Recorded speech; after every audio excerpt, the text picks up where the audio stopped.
Hello students, ఈరోజు మనం cash budget prepare చేసే సమ్ చూద్దామండి. ఆల్రెడీ మీకు ముందుగా ఒకటి క్యాష్ బడ్జెట్ ఓ వీడియో పెట్టాను. ఇది మనకి కేస్ స్టడీలో వచ్చినటువంటి క్యాష్ బడ్జెట్ అనమాట. ఇక్కడ ఏమి ఇచ్చారంటే క్యాష్ బడ్జెట్ డీటెయిల్స్ ఇచ్చారు. మనకి 30 జూన్ 2020 ఇన్ఫర్మేషన్ ఇలా ఉందని. ఫిబ్రవరి, మార్చ్, ఏప్రిల్, మే.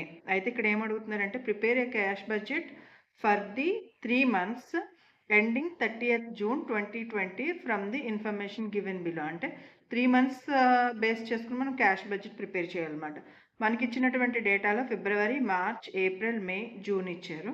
అలాగే మనకి ఇచ్చినటువంటి స్టేట్మెంట్స్ ఏంటంటే సేల్స్, మెటీరియల్, వేజెస్, ఓవర్హెడ్స్ ఇచ్చారు. అయితే మనకి ఇచ్చినటువంటి టర్మ్స్ అండ్ కండిషన్స్ ఏంటంటే క్రెడిట్ టర్మ్స్ ఎలా ఇచ్చారంటే మనకి sales and debtors 10% of sales are on cash. అంటే మనకి 10% సేల్స్ ఏమవుతుంది, క్యాష్ రూపంలో వస్తుందండి. 50% of the credit sales are collected next month. అంటే ఇప్పుడు కనుక మనకి 3 months చేయమన్నారంటే ఏప్రిల్, మే, జూన్ చేయాలి మనం.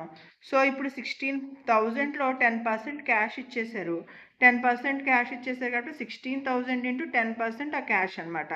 50% of the credit sales. 50% of the credit sales అంటే ముందు నెలలో అంటే మార్చ్ నెలలోది మనం ఏం చేయాలి, 50% కట్టాలి. కానీ ప్రతి నెలలో కూడా 10% ఏంటంటే మనకి క్యాష్ అన్నది క్యాష్ రూపాన్ని 10% ఇచ్చేసారు. కాబట్టి మనం ఇక్కడ 90% ముందు నెలలోది క్యాలిక్యులేట్ చేసి దాని నుండి 50% అమౌంట్ తీసుకుంటాం. మళ్ళీ ఏమని రాశారు, and collect next month and the balance in the following month. అంటే మనకి ఏంటంటే ఇప్పుడు ఇక్కడ 50%, ఇక్కడ 50% మనం క్యాలిక్యులేట్ చేయాల్సి వస్తుంది. అంటే ఇక్కడ 90% కింద 50-50 ఆ విధంగా చేస్తే మనకి సేల్స్ అన్నది మనం క్యాష్ బడ్జెట్ ప్రిపేర్ చేస్తాం. నెక్స్ట్ వచ్చి మెటీరియల్స్ వచ్చి 2 months, వేజెస్ వచ్చి half month of the month అంటే 1/4 month of the month, overheads వచ్చి 1/2 అంటే half month of the month overheads ఇచ్చారు. సో దీన్ని ఎలా క్యాలిక్యులేట్ చేయాలన్నది నేను సమ్లో ఎక్స్ప్లెయిన్ చేస్తాను మీకు. అంటే ఆ మంత్ని బేస్ చేసుకుని ఇచ్చేసారు. నెక్స్ట్ వచ్చి మనకి cash and bank on 1st April 2020 is expected to be ₹6,000. So starting ఏంటంటే మనకి ఓపెనింగ్ బ్యాలెన్స్ వచ్చేసి మనకి 6,000 ఇచ్చారు. సో ఇంకా అదర్ ఇన్ఫర్మేషన్ కూడా ఇచ్చారు. ఏమని ఇచ్చారంటే plant and machinery will be installed in February 2020 at the cost of 96,000. The monthly instalment of ₹2,000 is payable from April onwards. అంటే 96,000కి ప్లాంట్ అండ్ మిషనరీ యొక్క ఇన్స్టాల్మెంట్ మంత్లీ వచ్చి మనకి 2,000. అంటే ఏప్రిల్ నుంచి కూడా మనం ఇన్స్టాల్మెంట్ పేమెంట్ చేస్తాము. Next dividend at 5% and preference share capital of 2 lakhs will be paid on 1st June. అంటే జూన్లో మనకి 5%, 2 లక్షలకి 5% కడతాం అనమాట. అంటే 2 లక్షలకి 5% 1st June పే చేస్తాము అని ఇచ్చాము. దాన్ని మనం క్యాలిక్యులేట్ చేసి వేస్తాం. నెక్స్ట్ వచ్చి advance to be received from sale of vehicle 9,000 in June. So advance అనేది మనం రిసీవ్ చేసుకుంటున్నాం. సో అంటే రిసిప్ట్లోకి వస్తుంది. Dividends from investment amounting to ₹1,000 are accepted to receive in June. అంటే రిసీవ్ చేసుకుంటున్నాం. ఇది కూడా ఎంత ఇన్వెస్ట్మెంట్ 1,000 జూన్ నెలలో. Next income tax advance to be paid అంటే పేమెంట్స్ అనమాట. ఎంత పేమెంట్ చేస్తున్నాం జూన్లో 2,000. ఇప్పుడు మనం సమ్లోకి వెళ్దాం. మనకి క్యాష్ బడ్జెట్ అడిగారు కదా, క్యాష్ బడ్జెట్ ఆఫ్ 3 months. మనం క్యాష్ బడ్జెట్ 3 months ఏదైతే ఉందో ఇక్కడ క్యాష్ బడ్జెట్ అని రాసుకొని మనల్ని అడిగినటువంటి 3 months ఏంటంటే ఏప్రిల్, మే, జూన్ అండి. వీటి యొక్క ఇన్ఫర్మేషన్ మనకు ఆల్రెడీ సమ్లో ఇచ్చారు కాబట్టి మనం ఇప్పుడు చూస్తున్నాం. బ్యాలెన్స్ B/D అంటే ఏంటంటే మనకి 1st April స్టార్టింగ్ ఇచ్చారు కాబట్టి ఇది ఓపెనింగ్ స్టాక్ అనమాట, ఓపెనింగ్ బ్యాలెన్స్ అనమాట 6,000. సేల్స్ 14,600 ఎలా వచ్చింది అంటే మనకి సమ్లో అడ్జస్ట్మెంట్లో కనుక వెళ్ళినట్టయితే సేల్స్ 10% ఆఫ్ సేల్స్ అన్నారు కదా, క్యాష్ సేల్స్ 10% కనుక అంటే మనకి సేల్స్ ఏప్రిల్ సేల్స్ వచ్చి మనకి 16,000. ఏప్రిల్ సేల్స్ వచ్చి మనకి 16,000 ఏమవుతుంది, ఈ 16,000కి 10% క్యాష్ వచ్చేసింది. సో ఇంటూ 10% కనుక మనం క్యాలిక్యులేట్ చేస్తే మనకు వచ్చేది 1,600.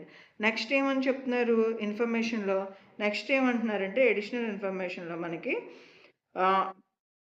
Credit sales 50% is collected in the next month and remaining 50% in the following month అని స్టేట్మెంట్ ఇచ్చారు. అంటే 50% అనమాట.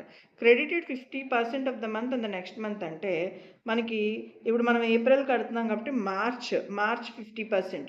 మార్చ్ 50% క్రెడిట్ సేల్స్ అన్నారు. 50% ఆఫ్ మార్చ్ క్రెడిట్ సేల్స్ అంటే మనం ఇది 100% క్యాలిక్యులేట్ చేయకూడదు. ఎందుకని చేయకూడదంటే మనకి 10% క్యాష్ ఇచ్చేస్తున్నారు కాబట్టి ఇక్కడ మనం 90%కే కట్టాలి.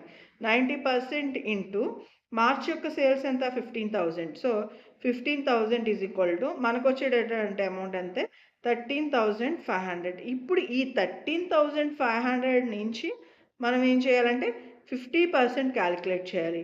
అప్పుడు కనుక మనం క్యాలిక్యులేట్ చేస్తే మనకు వచ్చేటటువంటి వాల్యూ 6,750. మనకు వచ్చేటటువంటి వాల్యూ 6,750. ఒకసారి క్యాలిక్యులేషన్ చూద్దాము.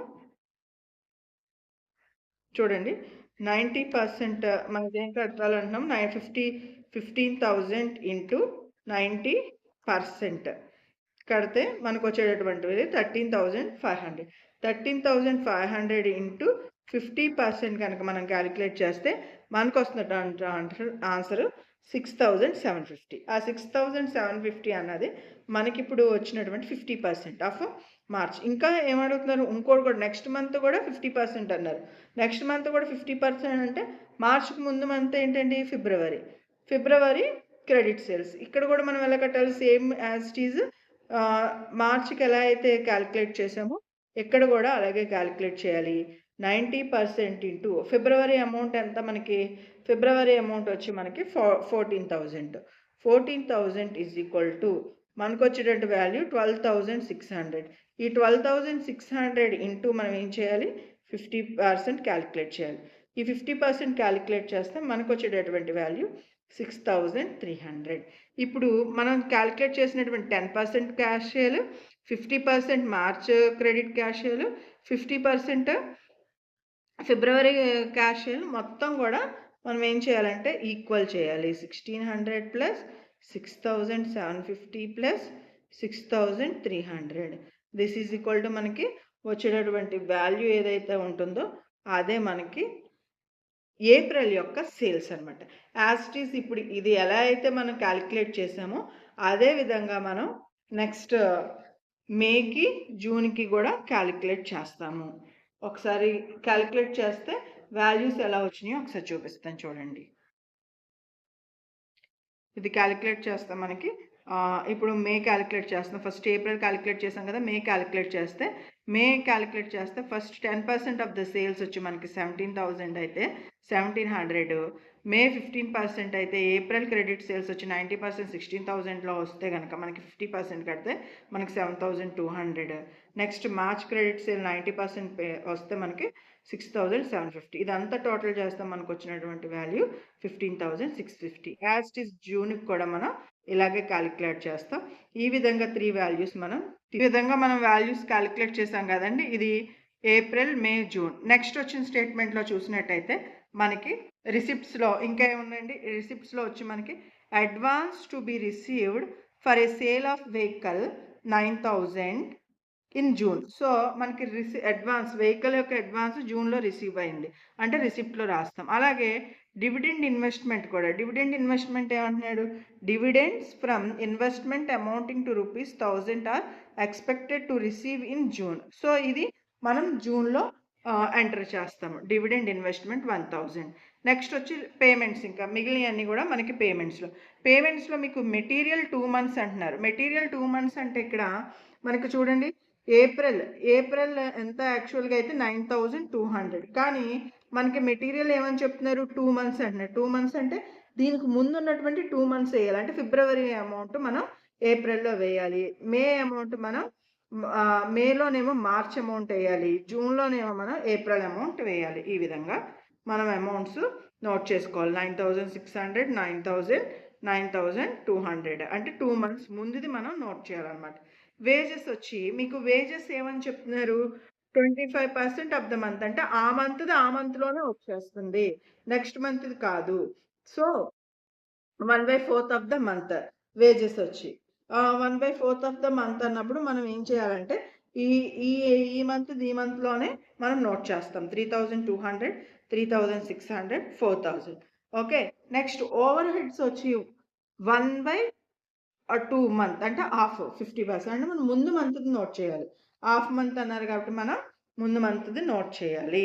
1900, 2000, 2200 అంటే స్టార్టింగ్ మంత్ది 50% కాబట్టి 25% కాదు 50% కాబట్టి మనం 1/2 కాబట్టి హాఫ్ ఆఫ్ ద మంత్ కాబట్టి ఆ మంత్లోనే వస్తుంది కాబట్టి మనం ఈ అమౌంట్ నోట్ చేయాలి. ప్లాంట్ అండ్ మిషనరీ మనకి సమ్లో చూసినట్టయితే plant and machinery will be installed in February 2020 at cost of 96,000. The amount installment rupees 2,000 is payable from April onwards. Installment amount ఎప్పటి నుంచి పే చేస్తున్నారు? పేమెంట్స్ ఏప్రిల్ ఆన్వర్డ్స్ అన్నారు. So plant and machinery payment మనకి 2,000 April నుంచి note చేస్తాం. Dividend at the ₹5% on preference capital amount 5% 2 lakhs కాదు మనకి 10,000. Income tax advance జూన్లో పే చేస్తారు. సో ఇలాగా మనం ఈ జూన్లో అమౌంట్ ఎంటర్ చేస్తాం. ఇప్పుడు మనం చేయాల్సింది ఏంటంటే ఇక్కడ ఉన్నటువంటి 6,000, 14,000ని క్యాలిక్యులేట్ చేయాలి. క్యాలిక్యులేట్ చేసి ఇక్కడ అమౌంట్ వేస్తాం. దీన్ని మనం ఏ అని, ఇక్కడ అమౌంట్ని మనం బి అని నోట్ చేస్తాం. ఓకేనా? సో ఇప్పుడు ఈ టోటల్ మొత్తం చేస్తే కనుక 6,000 + 14,600 అంటే మొత్తం మనకు వచ్చేటటువంటి రిసిప్ట్ వాల్యూ 20,600. ఇప్పుడు పేమెంట్స్ వాల్యూ కూడా టోటల్ చేయాలి. టోటల్ చేస్తే మనకు వచ్చేసి 16,700. ఇప్పుడు ఏం చేయాలంటే రిసిప్ట్స్ మైనస్ పేమెంట్ చేయాలి. రిసిప్ట్స్ మైనస్ పేమెంట్ చేస్తే మనకు వచ్చేటటువంటి బ్యాలెన్స్ 3,900. ఈ 3,900 ఇక్కడ క్లోజింగ్ బ్యాలెన్స్ అవుతుంది. ఇక్కడ మే నెలకు వచ్చేసరికి మనకి ఇక్కడ ఓపెనింగ్ బ్యాలెన్స్ అవుతుంది అనమాట 3,900. ఈ 3,900 ప్లస్ మనకు వచ్చినటువంటి సేల్స్ని టోటల్ చేస్తే మనకి ఇది టోటల్ రిసిప్ట్. నెక్స్ట్ మనం ఏదైతే క్యాలిక్యులేట్ చేసామో పేమెంట్స్లో ఇదంతా కూడా టోటల్ చేస్తే మనకు వచ్చే 16,600. రిసిప్ట్స్ మైనస్ పేమెంట్ చేస్తే మనకు వచ్చే టోటల్ అమౌంట్ 2,950. ఈ 2,950 ఏమో మేకి వచ్చేమో క్లోజింగ్ స్టాకు క్లోజింగ్ బ్యాలెన్స్, జూన్కి వచ్చేసరికి ఓపెనింగ్ బ్యాలెన్స్ అనమాట. సో మళ్ళీ జూన్లో మనం ఇది ఓపెనింగ్ బ్యాలెన్స్ వేసుకుని నెక్స్ట్ మనం ఏదైతే ఉన్నటువంటి స్టేట్మెంట్స్ ఏమైతే మనం ఎంటర్ చేసామో ఆ రిసిప్ట్స్ అన్ని యాడ్ చేసి అలాగే మనకు ఉన్నటువంటి పేమెంట్స్ అన్నిటిని యాడ్ చేసి రిసిప్ట్స్ నుంచి పేమెంట్స్ తీసేస్తే మనకు వచ్చేటటువంటి వాల్యూ జూన్ క్లోజింగ్ బ్యాలెన్స్ అవుతుంది. ఈ విధంగా మనం క్యాష్ బడ్జెట్ అనేది ప్రిపేర్ చేస్తాం అన్నమాట. ఓకే, దీనికి సంబంధించి ఇంకొక వీడియో ఆల్రెడీ ముందు పెట్టాను. ఆ లింక్ కూడా అది ఈ డిస్క్రిప్షన్ కింద ఇస్తాను, అది కూడా చూడండి. అప్పుడు మీకు క్యాష్ బడ్జెట్ అనేది క్లియర్గా తెలుస్తుంది. ఇది వచ్చి ఏంటంటే మనకి కేస్ స్టడీలో వచ్చినటువంటి సమ్ అనమాట. దీని ఎక్స్ప్లెనేషన్ నేను ఇప్పుడు వీడియోలో పెట్టాను. ఓకే.